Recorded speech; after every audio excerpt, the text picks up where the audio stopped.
নমস্কার বন্ধুরা, আশা করি সকলে সুস্থ আছেন এবং ভালো আছেন। ন্যাচারাল প্ল্যান্টস এবং অ্যানিমেল চ্যানেলে আর একবার স্বাগত জানিয়ে শুরু করছি আজকে ছোট্ট একটা ভিডিও, ইনফরমেটিভ ভিডিও। আর যে গাছগুলো আমাদের কালকে হাটে সেলে হবে বা আপনারা পেতে পারেন সেই গাছগুলো দেখাবো। এগুলো হচ্ছে ব্রেডের লাকড়ি ব্যাম্বু গাছ। এটা নতুন নতুন এসছে, নতুন একটা ভিডিও আমি দেখাচ্ছি।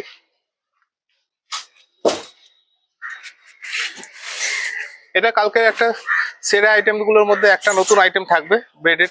আগেও এটা এসেছিল, এবারেও তো অনেক এসছে। কি করে রাখতে হয় আমি বলে দেবো। ফ্লাওয়ার এর জন্য আলাদা ফ্লাওয়ার ভাস আছে, সেই ফ্লাওয়ার ভাসের মধ্যে দিয়ে দিতে হবে। আমি কালকে হাটের মধ্যে যারা যারা এটা কালেকশন করতে আসবেন তাদের কাছে আমি দেখিয়ে দেবো কিভাবে রাখতে হয়। আর আছে 45 সেন্টিমিটারের স্পাইরাল।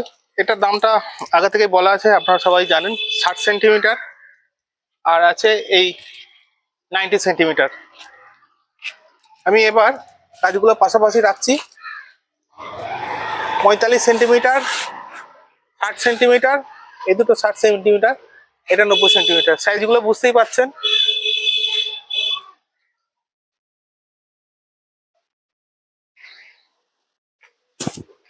তো বন্ধুরা, আজকে খুব ব্যস্ততার মধ্যে ভিডিও করছি, কারণ কি ওপরে আকাশের অবস্থা খুব একটা ভালো নাই। কালকে আপনারা হাটে আসুন, দেখা হবে। আর বেশ কিছু আইটেম এসছে, যেমন পিরামিড আছে, তারপরে পাইনাপেল আছে, এরকম বেশ কিছু নতুন নতুন আইটেম এসছে। আমি কালকে হাটে আপনাদের সঙ্গে দেখা করব, কথা হবে। আজকে ভিডিওটা এই পর্যন্ত রাখছি। টাটা, দেখা হবে কালকে। সবাই সুস্থ থাকুন এবং ভালো থাকুন।